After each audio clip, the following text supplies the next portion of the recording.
Safety unit task 2 is jump starting. Again, you have learning targets on the top. Below that, it says you need to check each other off twice before you actually get tested on them. And then this just goes through and shows you the steps in which to hook up a jump box and disconnect it properly to be able to jump start a vehicle. So we have our car here. The battery is located right here. Here's our jump box. You first need to identify which one is positive and negative. They actually say on the top here, this one's positive and negative. Red is always positive, black is always negative. Some vehicles will not be marked accurately, but on the battery it also has the symbols positive and negative. So if this one's black, I can see the negative sign there. This terminal is the negative terminal. I can see the positive symbol right there. I can flip this up, and then I can look at that, and routed through here is a red cable, so I know that that one is the positive cable. When first hooking up your jump box, you always start with the red, the positive side cable. So disconnect it and disconnect them from the jump box one at a time. You'll notice I don't have the negative one in my hand as well as the positive one. You don't want to accidentally touch them together or drop them. So take the positive, clamp it on the positive terminal. Make sure you get a nice, good connection. If you can kind of wiggle it and it pops back off, that's not a good connection.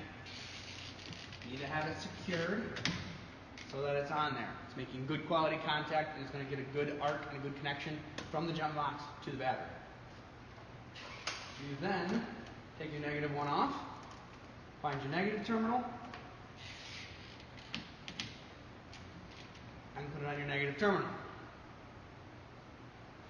Now the battery is hooked up properly and can be jump started. For removing the jump box after you've jump started it and you're ready to be done with the jump box, you always take the negative one off first. Because in taking the negative one off, if this drops on anything else, or anything else that's metal is the ground. And when a ground touches the ground on the battery terminal, on the battery, or any other metal on the vehicle, it is still considered ground. In the rare instance, you might catch something that's positive, might catch a connection, something like that. Very, very rare. So you always want to do that first. If you were to take the positive one off and accidentally drop this and it touches anything else metal, touches ground, essentially what you're doing is just connecting these two connections together, negative and positive, and all you're doing is just allowing these two to arc and the power to just circulate from the battery through the cables back into the battery, which is very, very bad. And it will arc, it will smoke, it will try to melt the connections, it will try to melt the cables. They'll get really, really hot until it finds the weakest point and breaks it apart.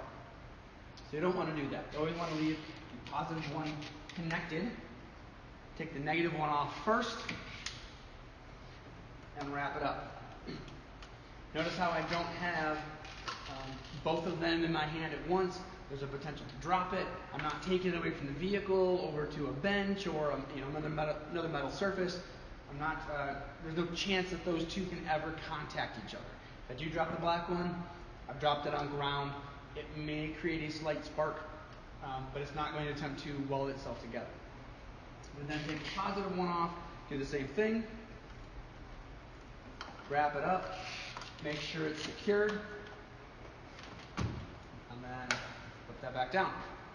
It's the proper way to jump start a vehicle.